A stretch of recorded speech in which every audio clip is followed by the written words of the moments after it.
Assalamualaikum warahmatullahi wabarakatuh. A'udzubillahi minasyaitonirrajim. Bismillahirrahmanirrahim. Hai semua sobat muslim, selamat datang di channel Akhir Masa. Di kesempatan kali ini saya akan membahas sedikit tentang kiamat kubra. Namun sebelum itu, alangkah baiknya jika teman-teman mengklik tombol like, komen, dan juga subscribe dan share ke teman-teman lainnya agar amalan ini menjadi berkah. Percaya pada hari kiamat termasuk dalam rukun iman. Dalam kiamat sendiri ada istilah sugro dan kubra. Rukun iman yang wajib diimani oleh seseorang muslim yaitu mempercayai akan datangnya hari akhir kiamat. Hal ini ditekankan melalui rukun iman yang kelima, yakni iman kepada hari akhir. Kiamat kubra berarti kiamat besar, sedangkan kiamat sugra berarti kiamat kecil. Dalam Al-Quran surat Al-A'raf ayat 187 yang artinya, mereka menanyakan kepadamu Muhammad tentang kiamat.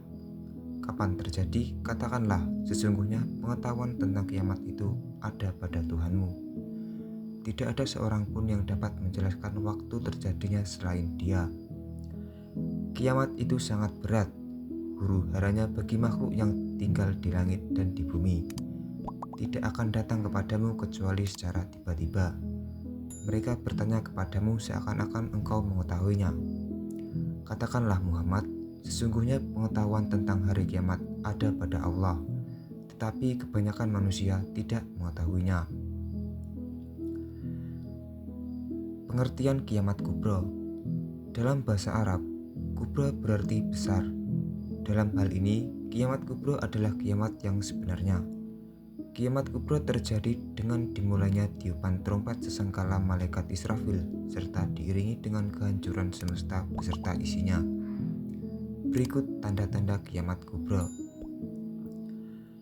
Yang pertama adalah munculnya Imam Mahdi. Kemunculan Imam Mahdi menjadi salah satu tanda datangnya akhir zaman. Hal ini terjadi sesuai hadis riwayat Al-Hakim. Rasulullah SAW bersabda, Imam Mahdi akan keluar di akhir umatku.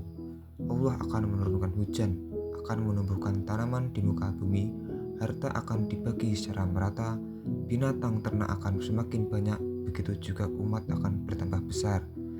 Imam Mahdi hidup selama 7 atau 8 tahun. Yang kedua adalah Dajjal. Selain Imam Mahdi, ada juga kemunculan Dajjal yang diriwayatkan oleh Nabi Muhammad SAW. Dajjal diketahui akan menyebarkan fitnah di muka bumi. Dalam hadis riwayat Muslim, Rasulullah SAW bersabda, tidak ada satupun makhluk sejak Adam diciptakan hingga terjadinya kiamat yang fitnahnya lebih besar daripada Dajjal. Yang ketiga adalah Nabi Isa alaihissalam memimpin dunia.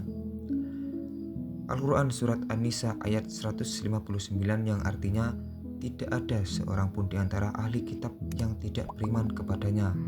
Isa menjelang kematiannya, dan pada hari kiamat, Isa akan menjadi saksi mereka. Yang keempat adalah Ya'jud dan Ma'jud. Al-Quran surat Al-Kahfi ayat 94 yang artinya, mereka berkata, wahai Zulkarnain, sungguh Ya'jud dan Ma'jud itu makhluk yang berbuat kerusakan di bumi. Maka bolehkah kami membayarmu imbalan agar engkau membuat dinding penghalang antara kami dan mereka?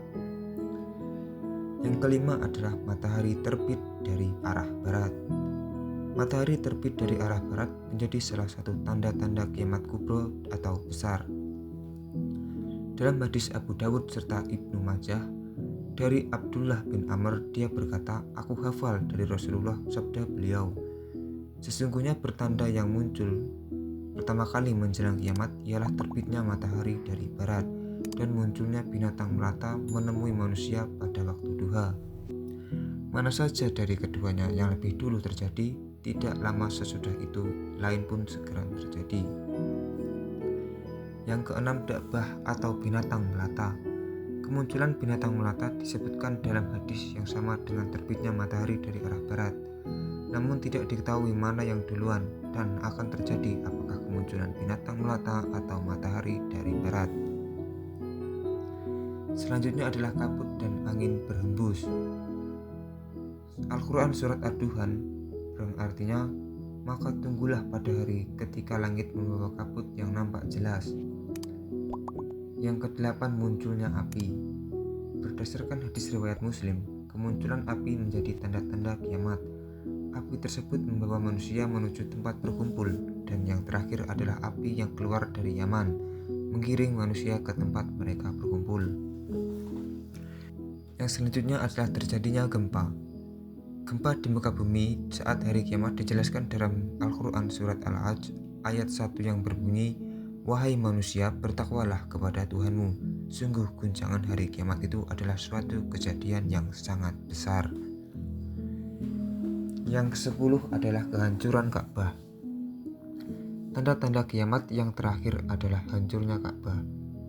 Hal itu sesuai dalam hadis riwayat Hakim Al-Abu Ya'la oleh Abu Sa'id Al-Khudri, hari kiamat tidak akan terjadi sebelum Ka'bah kini tidak lagi ditetangi oleh orang untuk menunaikan ibadah. Dalam hadis riwayat Muslim Al-Bukhari dari Abu Hurairah, Rasulullah SAW bersabda, Ka'bah diruntuhkan oleh Suwaikhatin dari Habasyah.